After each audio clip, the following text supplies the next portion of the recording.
Okay, so I'm going to go through a series of handful of stretches, purely the sort of the big ones for I think for climbers. Obviously focusing on the shoulder and the hips for climbing.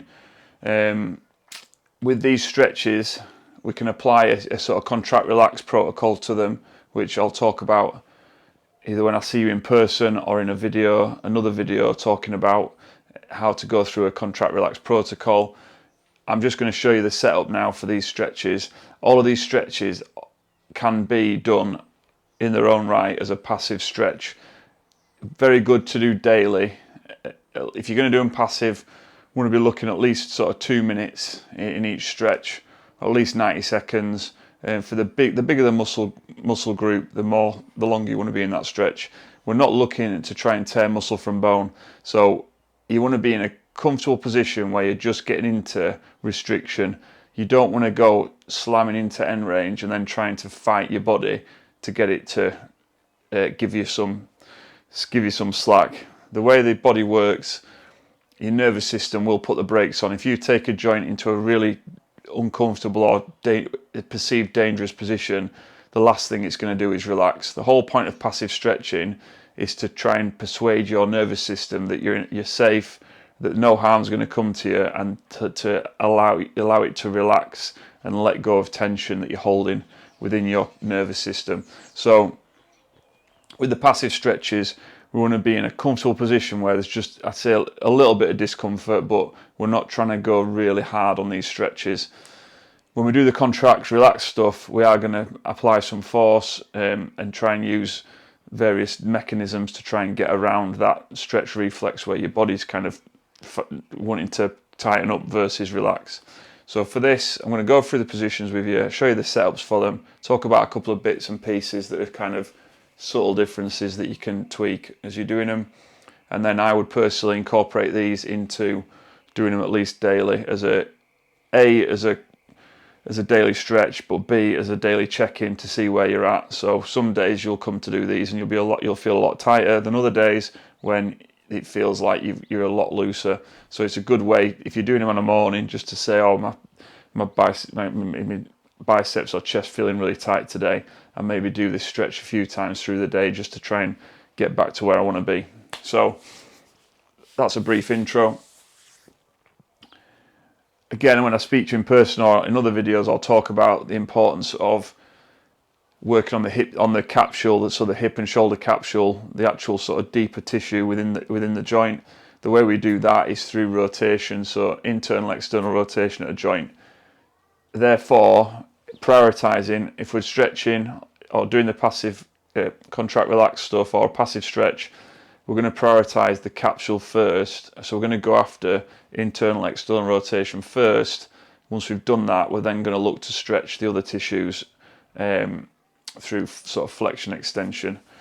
That'll become clear when we start. So I'm not going to hold these for 2 minutes at a time. The whole point of this video is you can bang it on, see what I'm doing, pause the video, set yourself up, put your timer on, do that stretch, see the next stretch, and follow it like that rather than following a 20-minute video of me just lying there talking to the camera. Okay, so first one, again, like I say, we're looking at internal, external rotation at the shoulder, which looks like this. So internal rotation, external rotation. We're going to go after the capsule. The first thing we're going to do is internal rotation. We're going to set up in what's called a sleeper stretch. Slight fold at the hips, knees can be bent. Arm's going to come down to about that angle, so I don't want to be straight out at 90 degrees. I want to bring it in a little bit so your hand comes back in towards you. And the goal here is, ultimately, we're trying to get this hand to the floor over time. What we're trying to avoid is compensating by letting this shoulder lift up. So this is not going to achieve anything. I'm going to set up with my elbow and my shoulder pinned to the floor, and then I'm going to try and find that point where I'm hitting restriction, which today is about there. This is a passive stretch version. The contract relax one, again, I'll cover in a different video, but you're just going to hold this position. I'm not physically pushing down the whole time. I'm finding my end range and my end point where I'm getting that first bit of restriction, I'm just going to hold my hand there. I'm not forcefully pushing down the whole time. So I'm going to hit that restriction, hold and breathe and try and relax. And over the course of, like, say 2 minutes, you might find that things release off. Hopefully they will. But we're not going to start forcing it, try and force it to the floor in that stretch. So that is a sleeper stretch. So like I say, internal rotation, 2 main points. Don't let the shoulder lift off the floor, and don't simply take the hand away and change the angle at the elbow. 90 degrees. If you're getting stuck here, that's where you're at for today. Simply doing this is not increasing the range or stretching anything. We want to make sure that we're getting pure internal rotation, so 90 degrees at the elbow. So that is sleeper stretch. The next one you're going to do is a capsule stretch. The classic sort of arm across your chest kind of stretch, but we're going to use gravity and your body weight to make it a bit more intense. So the setup for this, it's important that as your arm comes across when we're lying down in a minute, that you try and aim to get your bicep under your chin. If it's on your chest, then you're going to be restricted to this no matter what. So we want to try and get the bicep running between your chin and your collarbone, so you've got some space to work with. The setup for this, you're going to start off, I'll show you on this side. So we're going to start off with wrist, elbow and shoulder on the mat or on the floor. We're going to come over the top. So you're going to roll over the top, bicep under the chin, and then take the other arm out in front and settle into a stretch there, passive stretch. If you want to add a bit to this, you can lift the knee on the same side. So I'm now going to show you on the other side. So I'm setting up on my left arm. I'm going to roll over the top into that start position. I'll probably have a 30 seconds here just to settle in, and then at that point I can lift this knee up, which adds a little bit of intensity. The thing we're trying to do here is trying to get your armpit onto your elbow, and that's the stretch we're looking for. Again, 90 seconds, 2 minutes, breathe and relax, and that is a capsule stretch. When we're talking about capsule, the stretch will feel slightly different to a normal kind of muscular stretch. So you'll still have some muscular tightness through these ranges. So you might feel like a normal stretch, but once you get through that, we're going to hit like what feels like a different kind of stretch. So especially on this one and this one, it won't feel like a normal muscular stretch. So just be aware of that. So that's sleeper stretch and capsule. That's your internal rotation taken care of, and we've worked on the back of the capsule doing this. So we're now going to look at just purely trying to increase extension and flexion. Climbers, extension is the big one. So if we're tight through the biceps and the kind of pulling muscles, then this is going to be restricted. The best way to kind of loosen this off is with this following stretch, which is called seated shoulder extension. I like to use something to keep my hands together. So ideally, in an ideal world, you have pinkies touching. The setup for this is going to be hands behind you, pinkies touching. Ideally, we don't want our hands any wider than our hips. So in order to achieve that, if I just set up now with my hands there and slide out, the tendency is for your hands to slide apart. So I would get something that you can get hold of to keep your hands at the right distance. That's not great. I'm going to get my little stick down here.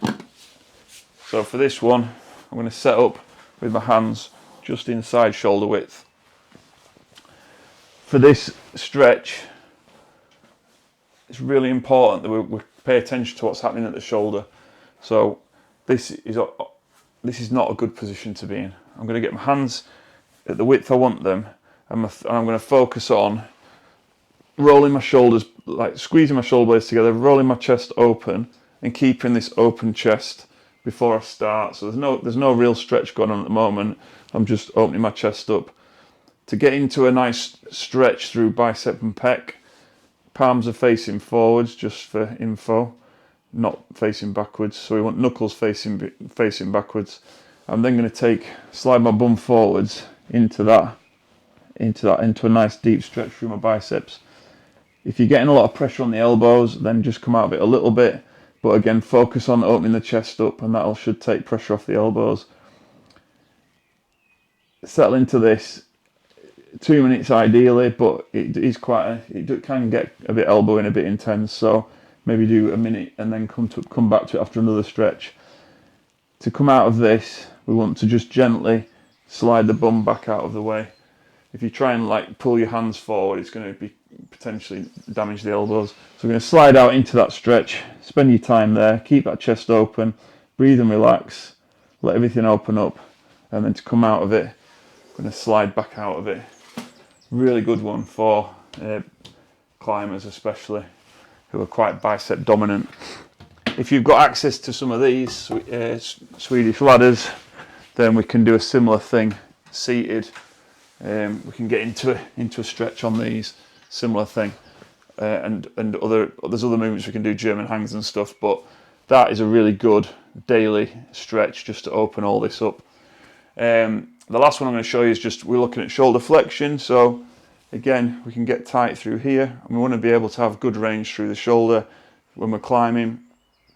If we're really tight here, then if I'm trying to get higher, I'm going to have to kind of move away from the wall to get up there, and also I've got less range if this is my limitation. If I can get my arm to here, then I've got more range. So flexion, quite simple. You've seen this before. It's a really good one to do very regularly, so multiple times a day, just getting into this. You'll notice quite a lot of progress fairly easily with this one.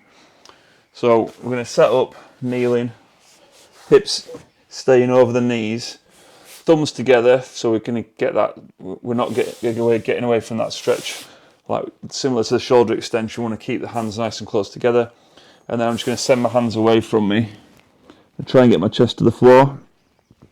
That's my stretch. Breathe and relax. If we come forward with the arms, which is all well and good, but you will get to the point where head's touching the floor and you can't get any more stretch going on. So try and keep the hips nice and high and sink into it. When we're doing this stretch, think about trying to push so I'm not just opening the shoulder up, I'm opening it this way as well. So I'm trying to elevate my shoulder. So imagine someone's trying to pull your arms off. You're trying to push your hands away from your shoulders as well. So as well as going down, I'm also trying to open up this way.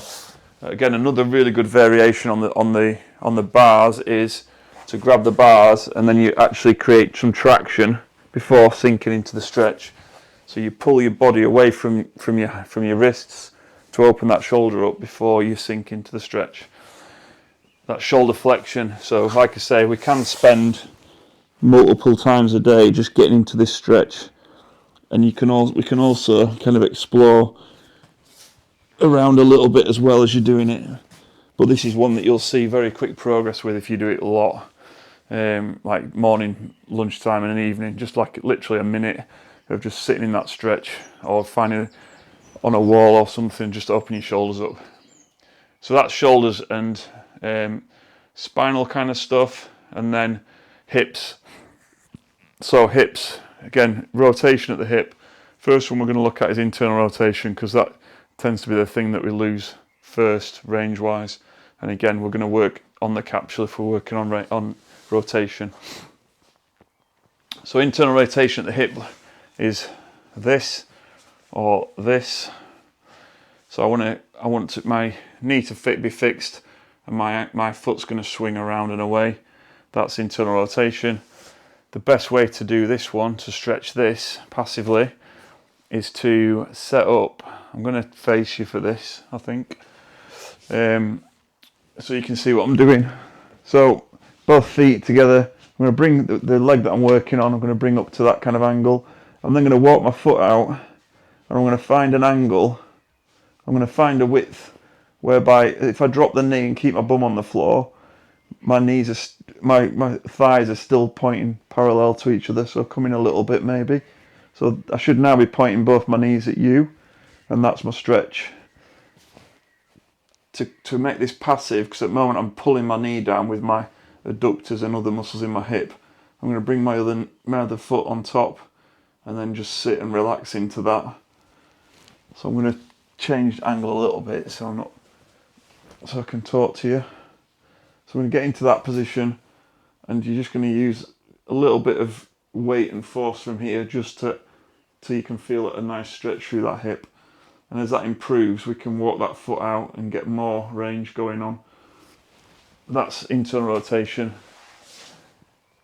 Again, we can apply contract relax protocols to this really easily and really well. I'll come on to that either when I speak to you or on another video. So that's internal rotation of the hip. Focus on that one first before you do anything else. The next one, which is a really good one for climbers or anyone who's sort of desk workers and stuff like that, is the couch stretch, so hip flexion. So we want to be able to fully extend the hip and get this hip open and stretch through the hip flexor down the front. The middle quad muscle is the kind of main one down the front of the thigh. I'm going to show you from the front, but ideally I might try and show you from the side as well. I'm going to set up on the wall, but if you imagine my foot's now on the wall, this is the stretch that we're looking at. Call it a couch stretch because you can put your foot up on the sofa or the couch. The key to this stretch is this angle here.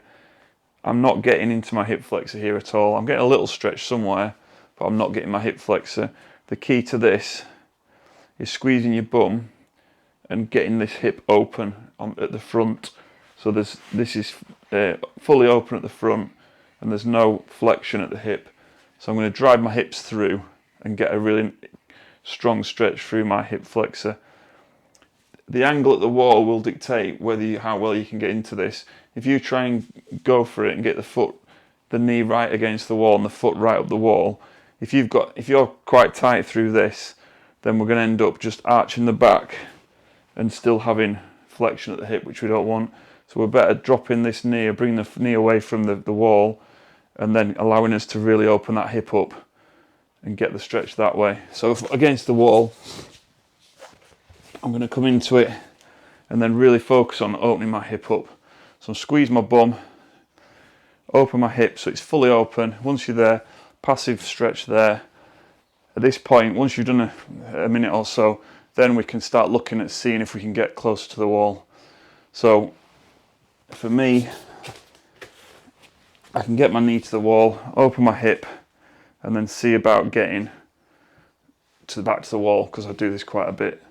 But to start with, you might find that the knee out here is still quite challenging to get upright whilst keeping your hip open and not putting loads of pressure and arching your lower back. So this is couch stretch, hips open, again, minute, 2 minutes. Every day is a really good one for this, multiple times a day. If you're going to do 3 or 4 times a day, you can do shorter bursts, but these get really tight on a lot of people, and climbers rely on hip flexors strength-wise as well. If these are getting short and tight, they're not going to be strong enough to get you into positions you need to get into. So opening these up and then doing strength work on them that I'll talk to you in person about or in another video will make a massive difference to your climbing. Hamstrings, everyone's favourites. So ideally we want to be able to get flat hands on the floor at least for our climbing and for our general mobility. I'll probably go off camera there. So this is one of the best hamstring stretches that we can get into. I'm going to talk you through it. So we're going to set up, bent knee, 90 degrees, and then really important, I'm going to rest my chest on my thigh, should I say. The reason for this is we're able to kind of get into a position where I'm taking away any apprehension that I'm going to slip and injure myself.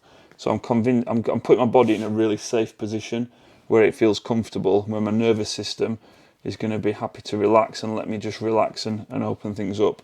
So to start off with, I'm going to get into a position where I can hug my thigh. I'm then going to take my back foot and walk it away from my front until I'm into, again, a gentle stretch. I'm not trying to tear my hamstrings off the bone in this position. I can then grab my other arm, hug my knee, and then we can try and relax. So do a body scan, work out where there's tension. This was really tense when I set up. I'm mindfully kind of just letting that relax. breathe. Massive muscle group, hamstrings. So you can spend loads of time in this position. Again, as things open up, we can start to increase the stretch, but you don't need to go into full and hard end range to try and get some stretch into these. We don't need to start there. We can start in a comfortable, gentle stretch, breathe and relax, and try and feel things relaxing off before you try and increase the range. Another really good one for contract relax protocol. But that's the setup for your bent knee hamstring stretch. Just a quick one on hamstrings. Locked knees. So it's not a massive issue with doing a locked knee hamstring stretch. But if you've got any kind of issues with with your sciatic nerve, it can be that you end up actually stretching your sciatic nerve and aggravating that when you're trying to do when you're doing a sort of forced out locked knee hamstring stretch. So there is a place for them, but if you've got tight hamstrings, I would say the place to start is with this, because sciatic nerve's not under any kind of tension here at all. It's all hamstring.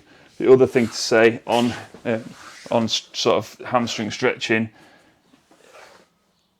if we're getting into like sort of folding forwards and piking and stuff like that, you might find that whilst you feel like you're making progress with your hamstrings, all we're actually doing is just opening your back up and stretching through your back, which isn't a bad thing necessarily. But if we're trying to stretch hamstrings, we want to isolate the hamstrings, and this isn't going to isolate your hamstrings. I am getting a hamstring stretch, but I'm also getting a strong stretch through this. So to isolate the hamstrings and make sure that's where we're making the progress, we want to get into this bent knee hamstring stretch. Last one, no it's not, I'm lying, yes it is, last one, frog adductors. So this is my nemesis, terrible at middle splits, is about that, which is obviously not great. Adductors are the big one on this, so a really good stretch for these. And again, it's going to really help you get your hips close to the wall and get you in really good solid positions where you're in balance, versus having to stick your bum out and trying to kick your foot up onto a wall. Adductors. So for this one, I'll show you from the front first.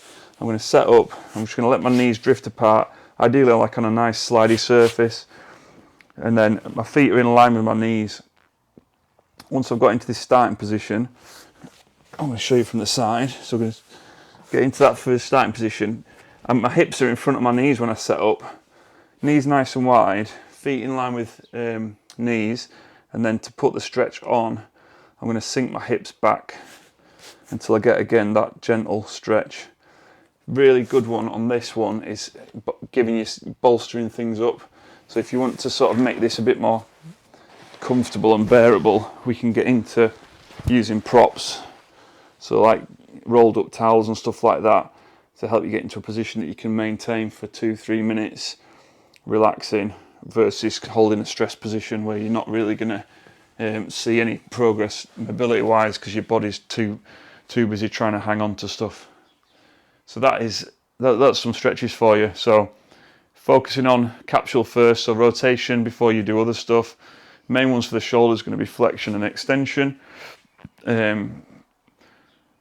Hips wise, hamstrings obviously a big one. Hip flexors, another big one for people who are sitting a lot, and those two things alone will free your hips up and just allow you to be a lot more fluid and have more control when you're climbing. And then adductors to allow you to get into those sort of high turned out hips close to the wall positions.